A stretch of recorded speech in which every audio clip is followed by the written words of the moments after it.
তোমার ঘরে তোমার বউ হলো তোমার কাছে সবচেয়ে বেশি দুর্বল।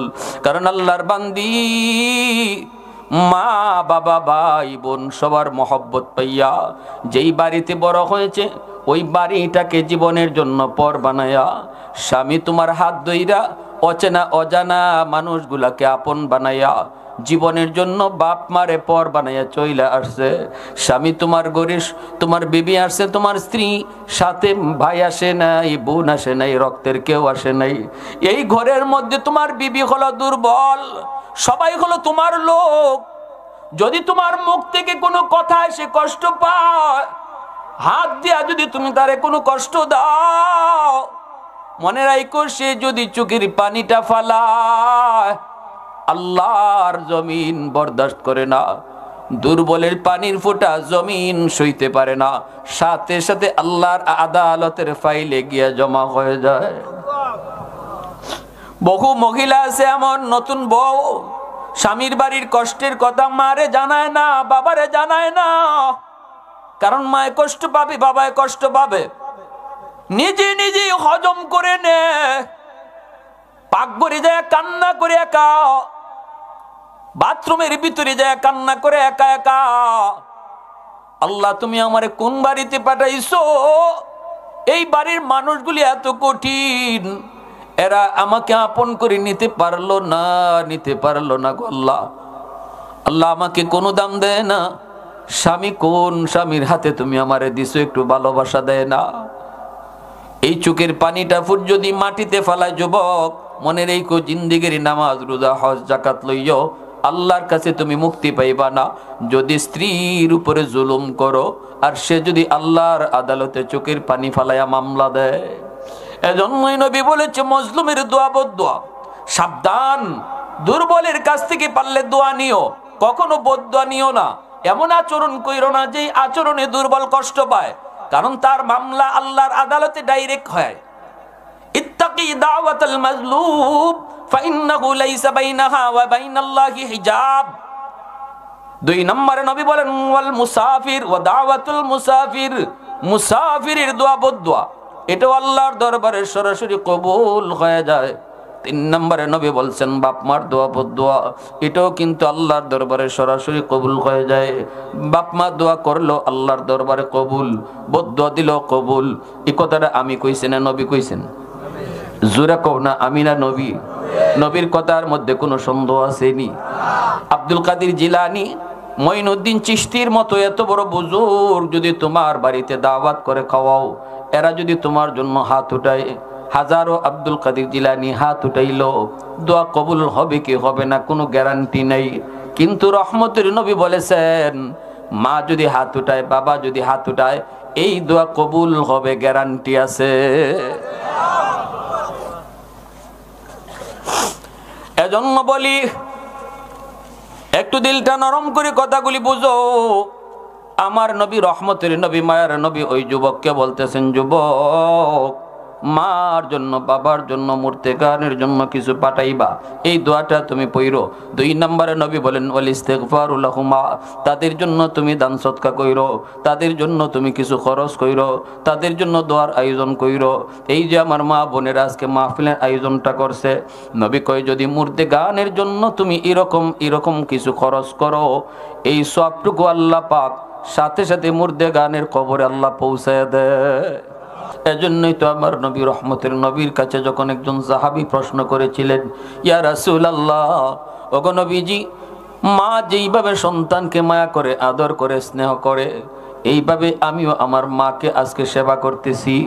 নবী কয় কেমনে? কয় আম্মা তো আমারে তোলায় শিশুকালে খাওয়াইছে, এখন তো মা বৃদ্ধ, আমিও মাকে তুলায় খাওয়াই। মা তো আমাকে শিশুকালে নিজের হাতে গোসল করাইছে, আমিও আজ নিজের হাতে মার গোসল করাই। মা তো আমার প্রস্রাব পায়খানা পরিষ্কার করতো নিজের হাতে, আমিও আজ বৃদ্ধ বয়সে মার প্রস্রাব পায়খানা নিজের হাতে পরিষ্কার করি। আমি তো মাকে আমার মাথায় নিয়া গলায় নিয়া বাইতুল্লাহ তওয়াফ করি। ওগো নবীজি, জানতে চাই বদলা ওইসেনি, বদলা ওইসেনি? নবী কয় বদলা হয় নাই। সুবহানাল্লাহ, জোরে কোন। সাহাবী কয় ইয়া রাসূলুল্লাহ, কেন গো নবী? আমি তো মা যা করছে তাই করতেছি। কখনো মা তুলায় তুলায় খাওয়াইছে, মুখে নিয়ে খাওয়াইছে, আমিও মারে মুখে নিয়ে খাওয়াই। প্রস্রাব পায়খানা মা নিজের হাতে পরিষ্কার করছে, আমিও কাজের মহিলা দিয়া না, নিজের হাতে পরিষ্কার করি। বউকে ধরতে দেই নাই, আমি সন্তান, আমি ছেলে, নিজের মার প্রস্রাব পায়খানা নিজের হাতে পরিষ্কার করি। কেন কেন বদলা হবে না? আল্লাহর নবী বলেন হয় নাই, সাহাবী হয় নাই। এখনো তোমার মার সেবা আর তোমার সেবার মধ্যে আসমান জমিন তফাৎ। সাহাবী জানতে চাইলেন, নবী গো কেন, কারণটা কি বুঝি নাই। আল্লাহর নবী কয় তাহলে বুঝাই শোনো। আজ তুমি তোমার মার খেদমত যখন তুমি করো, তোমার অন্তরে হলো দোয়া, মা তো আর বেশি দিন বাঁচবে না, কয়দিনই বা মা মাস বাঁচবে। মার লম্বা হায়াতের দোয়া তোমার অন্তরে নাই। প্রস্রাব পায়খানা পরিষ্কার করো ঠিক, কিন্তু মার লম্বা হায়াতের দোয়া তোমার অন্তরে নেই। কিন্তু শিশুকালে তোমার পায়খানা মায় যখন পরিষ্কার করতো, তখন অন্তরে দোয়া রাখতো, আল্লাহ আমার সন্তানরে তুমি লম্বা হায়াত দিও। সুবহানাল্লাহ। তুমি তো এখন এই চিন্তা করো, কষ্ট আর কয়দিন, মা আর কয়দিন বা বাঁচবে, কয়দিন বা বাঁচবে, এই চিন্তাটা তোমার মাথায় থাকে। বৃদ্ধ হয়ে গেছে, এই কষ্ট যদি করিও আর কয়দিন করবো। কিন্তু মা যখন তোমার এই কষ্টটা করতো, তখন কইতো, আল্লাহ আমার মানিকরে তুমি লম্বা হায়াত দিও, ওলি বানাইও, বাদশা বানাইও, এরকম বড় বড় দোয়া করতো। সুবহানাল্লাহ। এজন্য আল্লাহ নবী কই, যুবক, এক নাম্বার কাজ হলো মার জন্য বাবার জন্য দোয়া। আল্লাহ পাক রব্বুল আলামিন কয়, শিশুকালে মা বাবায় তোমার জন্য কি করছে না করছে তুমি আজকে বড় হয়ে ভুলে গেছো, কিন্তু আমি আল্লাহ বলি নাই রে বান্দা, আমি আল্লাহ বলি নাই। এজন্য যখনই মার জন্য বাবার জন্য দোয়া করবে, শিশুকালের কথাটা দোয়ার মধ্যে উল্লেখ কইরো, কামা রব্বায়ানি সগীরা, এই কথাটা আল্লাহ শিখাইয়া দিছে। ওই দিনও পত্রিকার ভিতরে একটা ঘটনা পড়লাম, একটা শিশু বাচ্চা, একটা সন্তান তার মায়ের ঘটনা লিখতে যায়, লিখছে, সে বলতেছে, আমি যখন একটু বুঝ হলো, দেখলাম আমার মার একটা চোখ নাই, আমার মার একটা চোখ নাই, আমার আব্বা দুনিয়াতে নাই, মা আমাকে কষ্ট করে করে লালন পালন করে, কষ্ট করে করে মা আমাকে পড়ালেখা করায়, আমাকে প্রাইমারিতে মা ভর্তি করে দিল 1-এ, আমি 1 থেকে 2-তে যাই, মা স্কুলে যাই আমার জন্য দাঁড়ায় থাকতো, অপেক্ষা করতো, মা আমাকে স্কুলে নিয়ে যাইতো, স্কুল থেকে নিয়ে আসতো। আমার ক্লাসমেটেরা বলতো, তোর মার একটা চোখ নাই, দেখলে ভয় লাগে, দেখলে বড় ভয় লাগে, দেখলে বড় ভয় লাগে, কেন এমন করে, কেন কই স্কুলে আইতো না, কই স্কুলে আইতো না। কিন্তু না না, মা আমাকে দেখতে যায়, প্রাইমারিতেও দেখলো, হাই স্কুলেও মা দেখতে যায়। এইভাবে মাকে যতই নিষেধ করি, মা কয়, না রে বাজান আমি পারি না, বাজান আমি পারি না, সারাদিন তোমাকে না দেখলে আমি মা থাকতে পারি না, কারণ দুনিয়াতে আমার আর তো কেউ নেই, বাজান সারাদিন আমি না দেখে থাকতে পারি না। আমি কলেজে গেলাম, ভার্সিটিতে গেলাম, এরপরে আমি সুন্দরী মেয়ের সাথে একটা ভালোবাসায় জড়ায় তার সে বিয়ে করে ফেললাম, ঢাকা শহরেই থাকতে শুরু করলাম, মাকে ভুলে গেলাম। সমাজে এমন বহু কুলাঙ্গার সন্তান আছে, শহরে থাকে, গ্রামের মার বাবার খবর নেয় না। আজ সে এমন হয়ে গেছে, মার খবর নাই, গরিব মা গরিব বাবা কত আশা করে সন্তানকে লেখাপড়া করাইলো, আজকে লেখাপড়া কইরা শহরে বউ নিয়া বাচ্চা নিয়া তাকে, মার খবর নেয় না, বাবার খবর নেয় না। এইদিকে দক্ষিণী মা, সন্তান মাকে বললো, মা কোনোদিন সন্তান বলতে পারে না রে। রাতের বেলা ঘুমাইতে গেলে শিশুকালের স্মৃতি মার চোখের সামনে ভাসে, মায় কান্দে, বাবায় কান্দে। ওই যুবক শহরে থাকে, আর এইদিকে তার মা কষ্ট পায়, ছেলে আসে না, একবারও মার খবর নেয় না। মানুষের কাছ থেকে খবর নিয়া ঠিকানা লইয়া মা চলে গেল ঢাকা শহরে, গিয়া সন্তানের বাসার সামনে যায় মায় নক করছে, সন্তান দরজা খুইলে দেখে মা।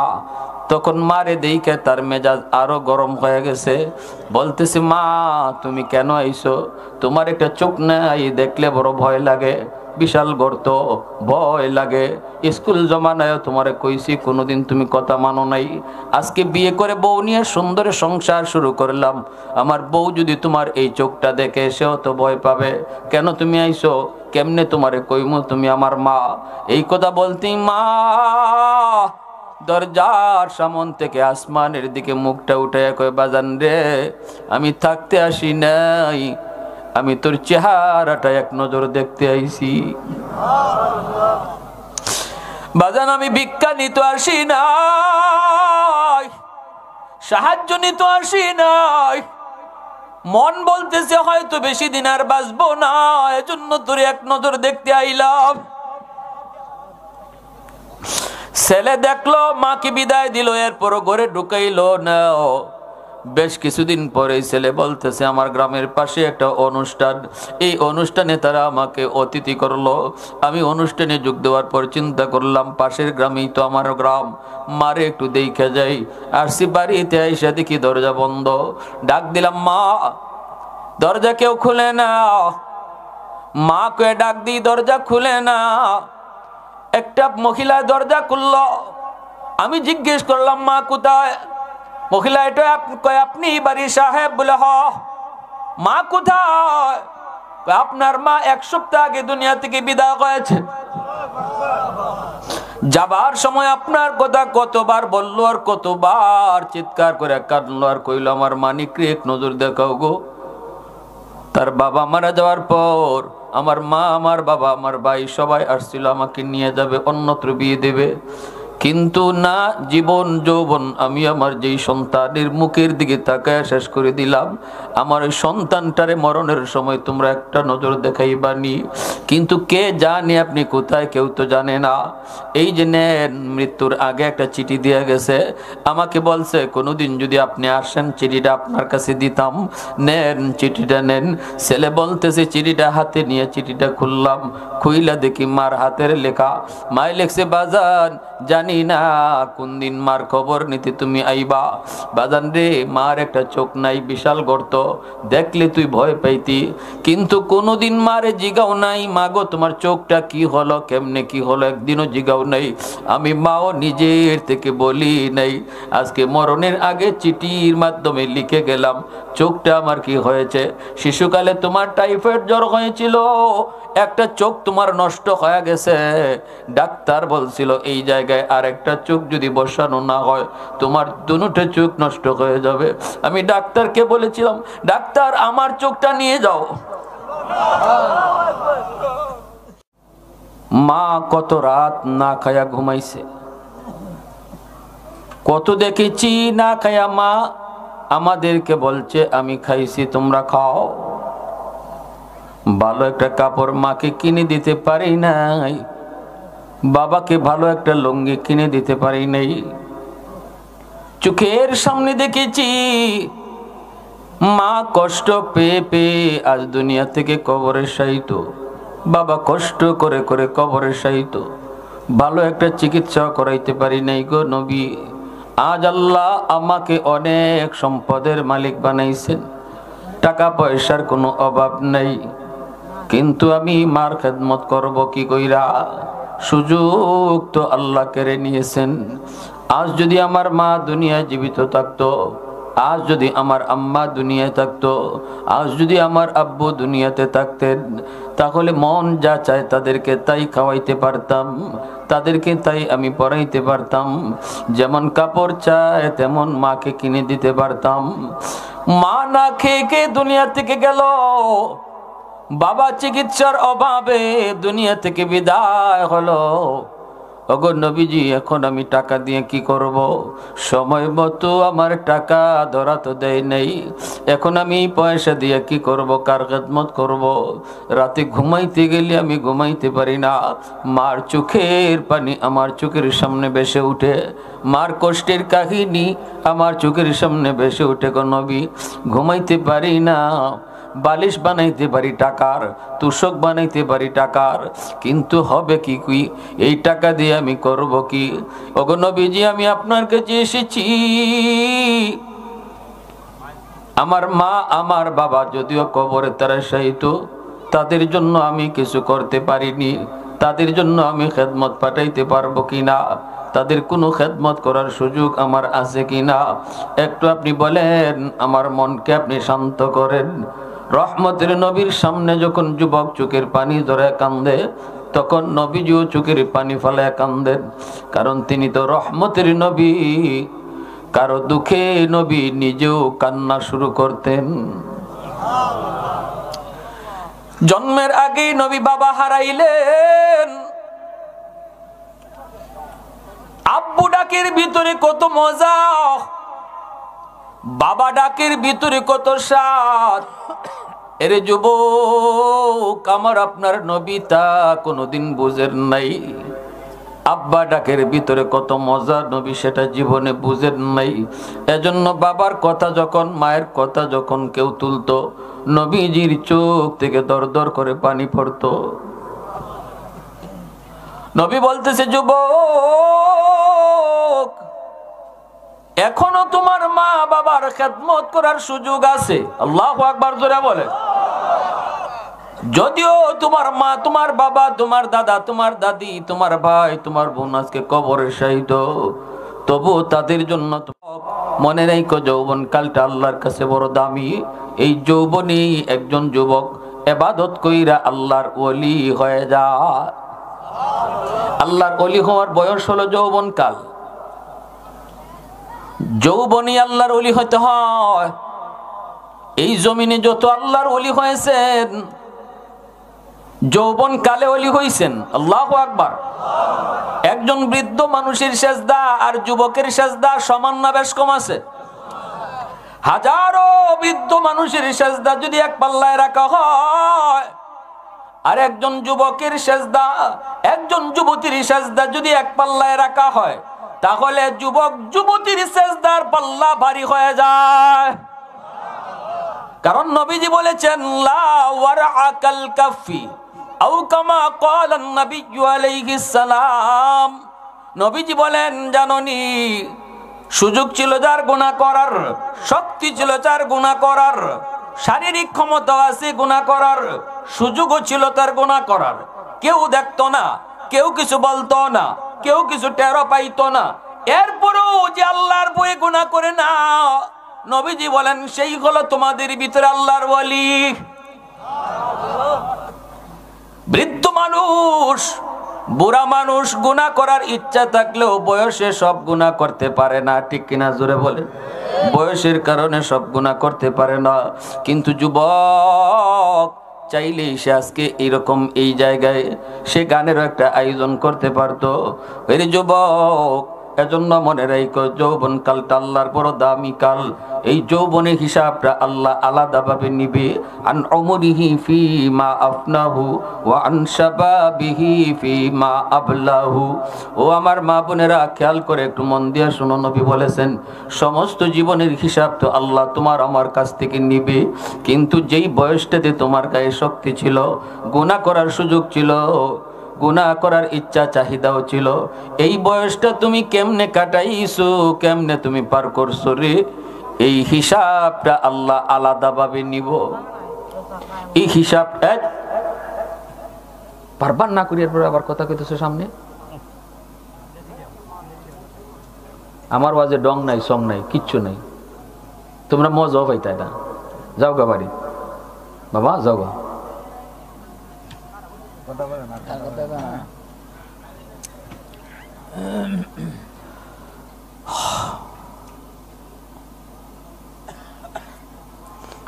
এজন্য এই যৌবন কালটা আল্লাহর কাছে এত দাম, এত দাম, কারণ যৌবনের হিসাবটা আল্লাহ আলাদাভাবে নিবে।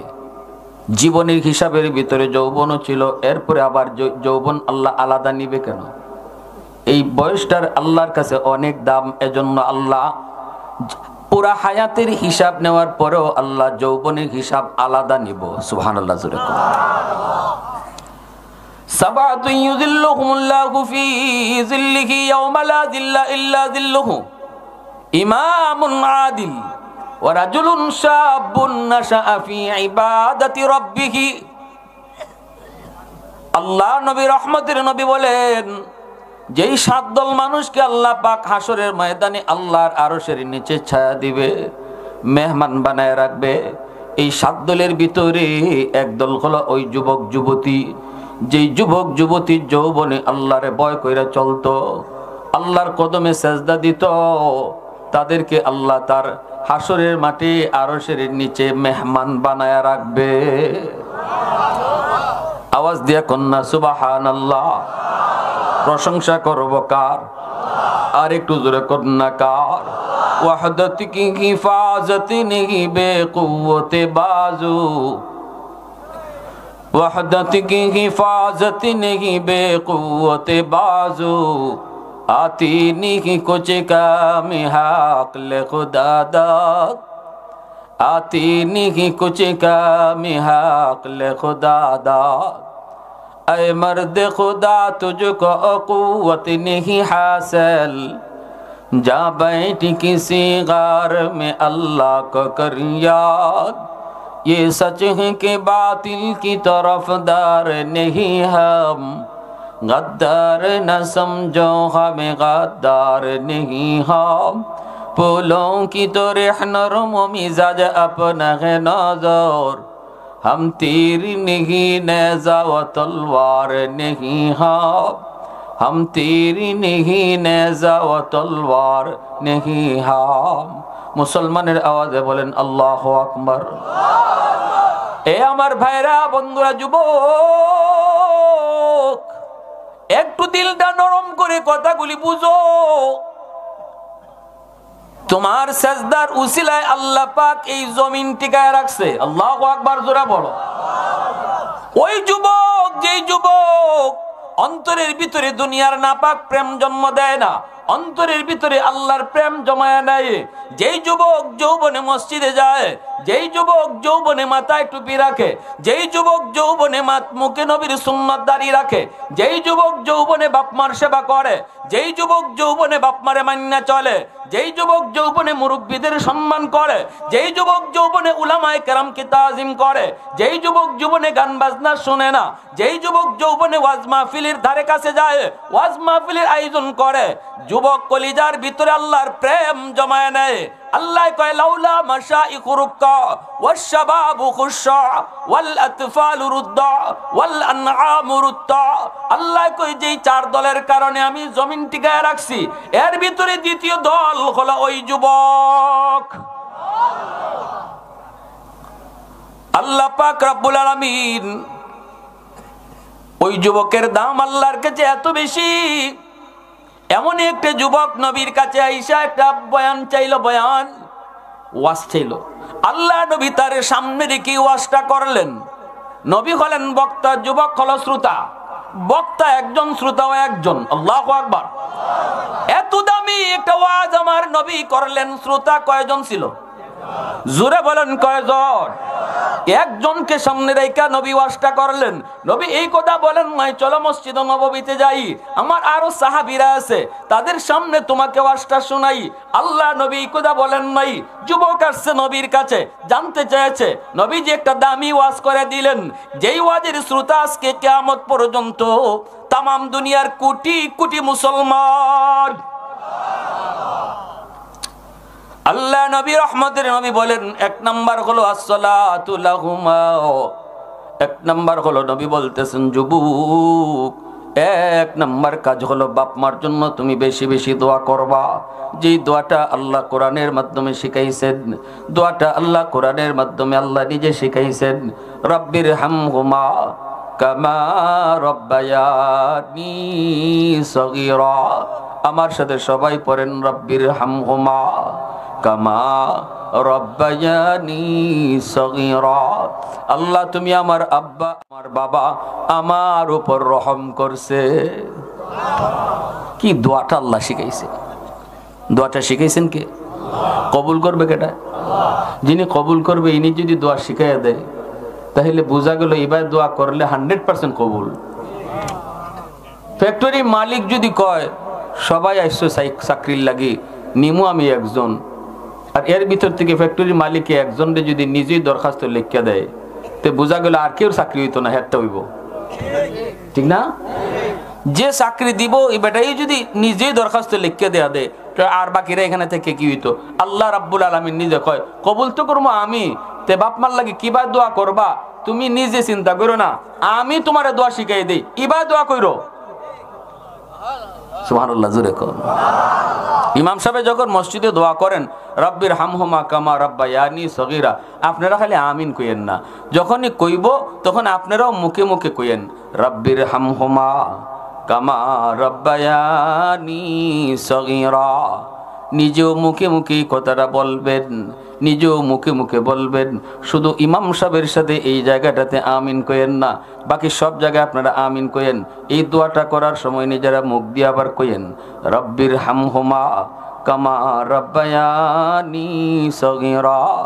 ও ভাইরা বন্ধুরা, কেন আল্লাহ পাক এই কথা বলছেন? আল্লাহ বলে বান্দারে শিশুকালের চোখটা দিয়া তোমার চোখ বাঁচাইছি। আল্লাহু আকবার, জোরে কোন। এই কথা বলার পর এই চিঠি পইরা যুবক অজ্ঞান হইয়া মাটিতে পইরা মা মা কইয়া কান্দে। যুবক রে, সময় গেলে মা মা কইয়া কান্দেও কোনো লাভ হবে না। তোমার জীবনের সফলতা এই যে বাতি লাগানো, লাইট জ্বলবে না যদি পাওয়ার হাউস থেকে লাইন ওকে না করো। তোমার আমার জিন্দেগির ভিতরে আল্লাহ পাক এমন কিছু লাইট লাগাইয়া দিছে, জ্বালায় দেয় নাই। জ্বালানোর জন্য আল্লাহ কইছে পাওয়ার হাউস থেকে লাইন ওকে করো। পাওয়ার হাউস হলো তোমার জীবনে মা বাবা।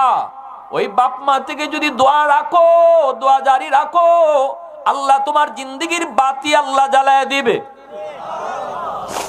ব্যবসায় সফলতা পাইবা, চাকুরিতে তুমি সফলতা পাইবা, লেখাপড়ায় তুমি বরকত পাইবা, দুনিয়ার জীবনে শান্তি পাইবা, হায়াতের ভিতরে আল্লাহ দাওয়াতুল মাজলুম ওয়া দাওয়াতুল মুসাফির ওয়া দাওয়াতুল ওয়ালিদ আলা ওয়ালাদিহি। মজলুমের দোয়া বদদোয়া আল্লাহর দরবারে সরাসরি কবুল। এজন্য সমাজের মধ্যে যেই মানুষগুলা দুর্বল, এদের উপরে কখনো জুলুম কইরো না, এদের উপরে কখনো জুলুম কইরো না।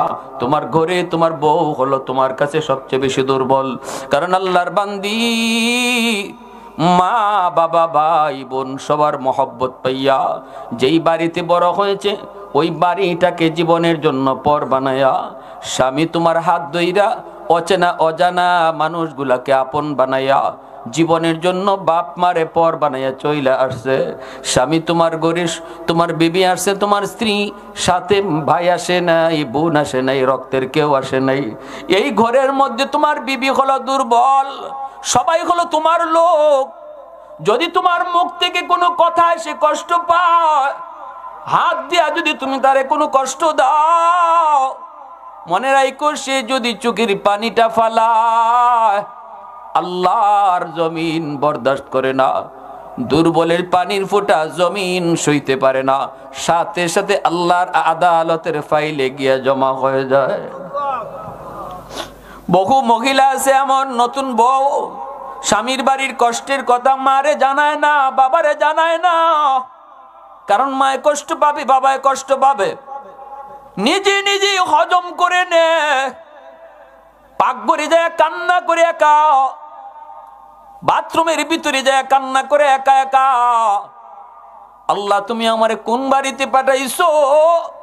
এই বাড়ির মানুষগুলি এত কঠিন, এরা আমাকে আপন করে নিতে পারলো না, নিতে পারলো না গো আল্লাহ। আল্লাহ আমাকে কোনো দাম দেয় না। স্বামী কোন স্বামীর হাতে তুমি আমারে দিছো একটু ভালোবাসা দেয় না। এই চোখের পানিটা ফুট যদি মাটিতে ফেলায় যুবক, মনে রেখো জিন্দেগির নামাজ রোজা হজ জাকাত লইও, আল্লাহর কাছে তুমি মুক্তি পাইবা না। যদি স্ত্রীর উপরে জুলুম করো আর সে যদি আল্লাহর আদালতে চোখের পানি ফালাইয়া মামলা দেয়, এজন্যই নবী বলেছে মজলুমের দোয়া বদদোয়া। সাবধান, দুর্বলের কাছ থেকে পারলে দোয়া নিও, কখনো বদদোয়া নিও না। এমন আচরণ কইরো না যে আচরণে দুর্বল কষ্ট পায়, কারণ তার মামলা আল্লাহর আদালতে ডাইরেক্ট হয়। ইত্তাকি দাওয়াতাল মাজলুম ফাইন্নাহু লাইসা বাইনাহা ওয়া বাইনাল্লাহি হিজাব। 2 নম্বরে নবী বলেন ওয়াল মুসাফির ওয়া দাওয়াতুল মুসাফির, মুসাফিরের দোয়া বদদোয়া এটাও আল্লাহর দরবারে সরাসরি কবুল হয়ে যায়। 3 নম্বরে নবী বলছেন বাপ মার দোয়া বদদোয়া এটাও কিন্তু আল্লাহর দরবারে সরাসরি কবুল হয়ে যায়। বাপ মা দোয়া করলো আল্লাহর দরবারে কবুল, বদদোয়া দিল কবুল। এই কথাটা আমি কইছি না নবী কইছেন? জোরে কও না আমিনা নবী? নবীর কথার মধ্যে কোনো সন্দেহ আসেনি? আব্দুল কাদের জিলানী, মঈনুদ্দিন চিশতির মতো এত বড় বুজুর্গ যদি তোমার বাড়িতে দাওয়াত করে খাওয়াও, এরা যদি তোমার জন্য হাত উঠায়, হাজারো আব্দুল কাদের জিলানী হাত উঠাইলো, দোয়া কবুল হবে কি হবে না কোনো গ্যারান্টি নেই। কিন্তু রহমতের নবী বলেছেন, মা যদি হাত উঠায়, বাবা যদি হাত উঠায়, এই দোয়া কবুল হবে, গ্যারান্টি আছে। এজন্য বলি, একটু দিলটা নরম করে কথাগুলি বুঝো। আমার নবী, রহমতের নবী, মায়ার নবী ওই যুবককে বলতেছেন, যুবক, মার জন্য, বাবার জন্য, মুর্তেকানের জন্য কিছু পাঠাইবা, এই দোয়াটা তুমি পড়ো। 2 নম্বরে নবী বলেন, ওয়াল ইস্তিগফারু লাহুমা, তাদের জন্য তুমি দান সদকা কইরো, তাদের জন্য তুমি কিছু খরচ কইরো, তাদের জন্য দোয়ার আয়োজন কইরো। এই যে আমার মা বোনেরা আজকে মাহফিলের আয়োজনটা করছে, নবী কয় যদি মুর্তেকানের জন্য তুমি এরকম কিছু খরচ করো, এই সবটুকু আল্লাহ পাক সাথে সাথে মুর্তেকানের কবরে আল্লাহ পৌঁছায় দেয়। 3 নম্বরে নবী কয়, ইনফাজু আহদিহিমা মিন বাদিহিমা, সাথে সাথে আল্লাহ পৌঁছায়। একটা ঘটনা কই, জুনাইদ বাগদাদি নাম শুনছেন না আপনারা? বহুত বড় আল্লাহর ওলি। অসুবিধা হইতেছে আপনাদের? ভাই কার কার মনোযোগ আছে একটু হাত উঠে আল্লাহরে দেখান। আল্লাহ তুমি কবুল করো, সবাই বলি আমিন। ঘুমাইছেন, স্বপ্নে দেখেন একজন মানুষ জাহান্নামী চেহারার কান্না করতেছে হুজুরের কাছে আইসা। জুনাইদ বাগদাদি বলেন, ভাই তুমি কে? কয়, হুজুর আমি একজন জাহান্নামের আসামি, কবরে আযাবের ভিতরে আছি, কিন্তু আমার বাড়ি আপনার বাড়ির কাছেই। কোন বাড়ি? গো মুখ বাড়ি। হুজুর আমি আপনার কাছে একটু সাহায্যের জন্য আসছি। কি সাহায্য? আল্লাহ আমাকে বলছে যদি আমার মেয়েটা আমার জন্য একটু দান সদকা করে, একটু দোয়া করায়, তাহলে আল্লাহ ওই মেয়ের দোয়ার উসিলায় কবরের আযাবটা মাফ করে দিবে। দুনিয়াতে আমার কোনো সন্তান নাই, আছে শুধু একটা মেয়ে সন্তান। এই মেয়েটাকে আমি দিন শিখায় আসি নাই, এই মেয়েটারে আমি কোরআন শিখাই নেই, আল্লাহর পরিচয় শিখাই নেই।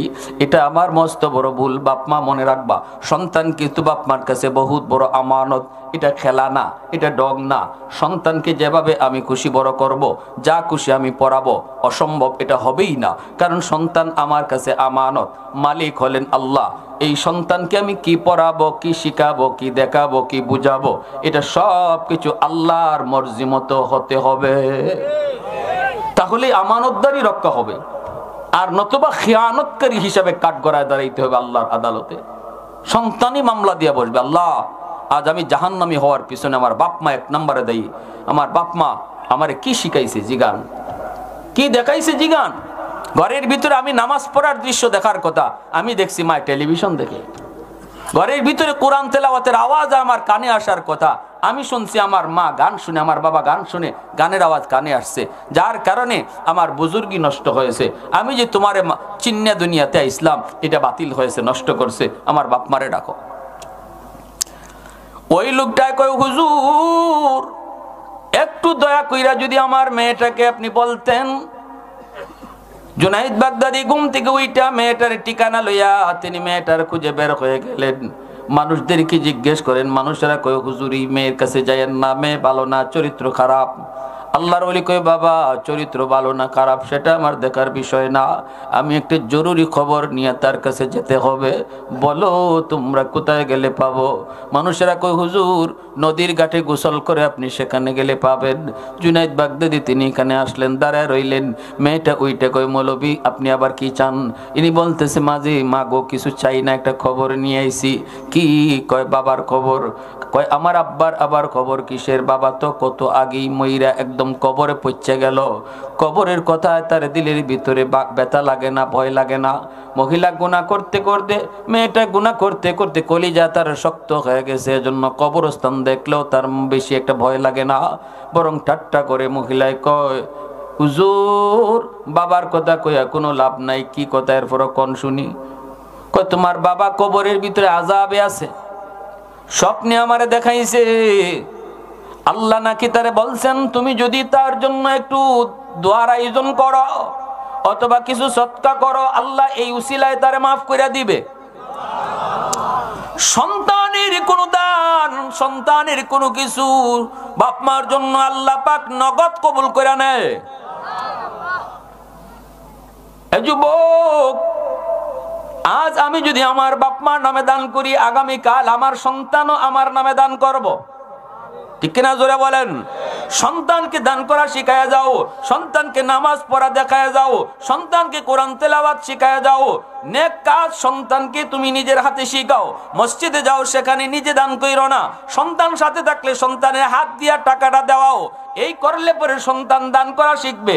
সালাম করা তুমি নিজে শিখাও, সন্তানকে আগে নিজে সালাম দাও, আসসালামু আলাইকুম ওয়া রাহমাতুল্লাহ। সন্তান সালাম করা শিখুক, এটা হলো বাপ মার জিম্মাদারি। বাপ মা হলো তার প্রথম শিক্ষক, ঘর হলো তার প্রথম বিদ্যালয়। এজন্য বাপ মার কাছ থেকে যা শিখে মরণ পর্যন্ত সেটা থাকে।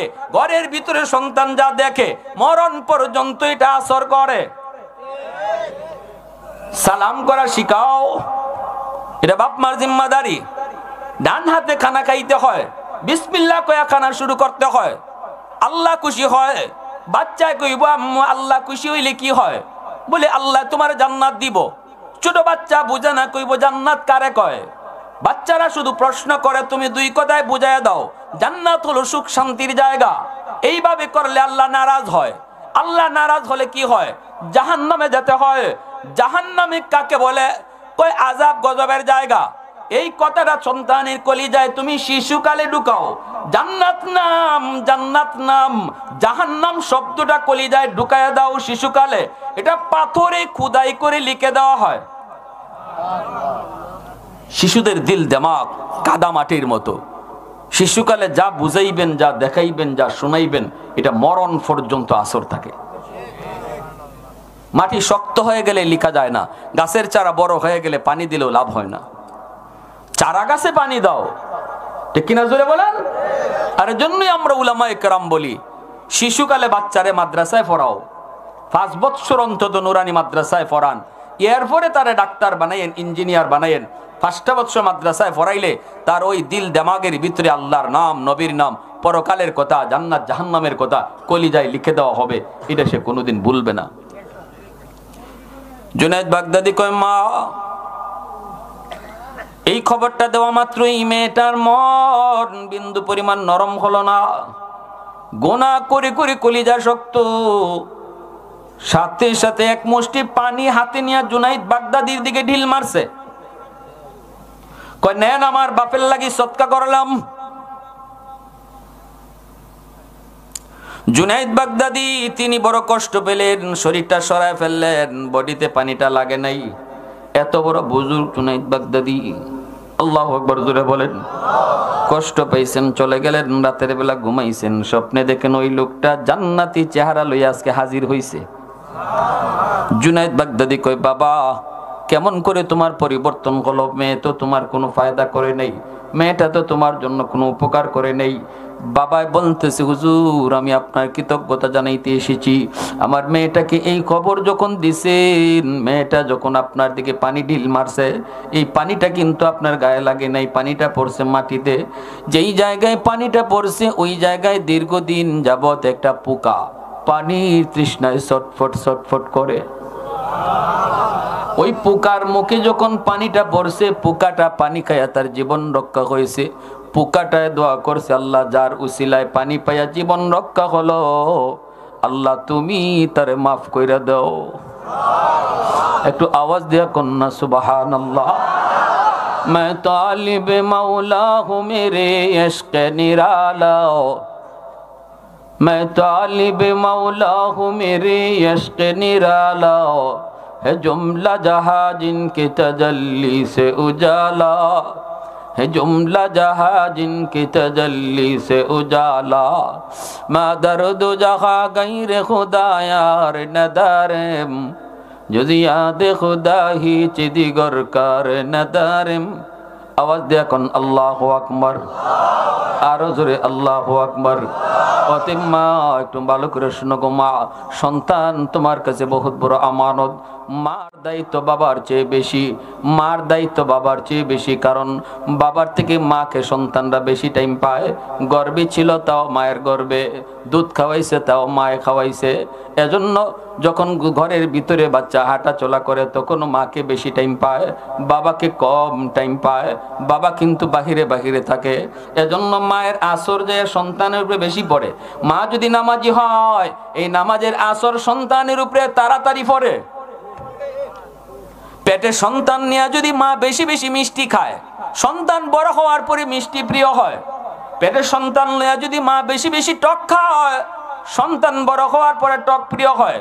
পেটে সন্তান নিয়ে মা যদি বেশি বেশি ঘুমায়, সন্তান অলস হয়। পেটে সন্তান নিয়ে মা যদি টুকটাক কামকাজ করে, এই সন্তান কর্মঠ হয়। পেটে সন্তান নিয়ে মা যদি গান শুনে, সন্তান বড় হওয়ার পরে গায়ক হয়। পেটে সন্তান নিয়ে যদি মা বেশি বেশি কোরআন তেলাওয়াত করে, সন্তান অল্প দিনে হাফেজে কোরআন হয়। সন্তান পেটে নিয়ে যদি মা বেপরদায় চলে, তাহলে সন্তানে ব্রেন ডিলা হয়, প্রতিবন্ধী হয়। সন্তান পেটে নিয়ে যদি মা পর্দায় থাকে, তাহলে এই সন্তান বড় হওয়ার পরে মেধাবী হয়, ব্রেইনি হয়, মেধাবী হয়, ব্রেইনি হয়।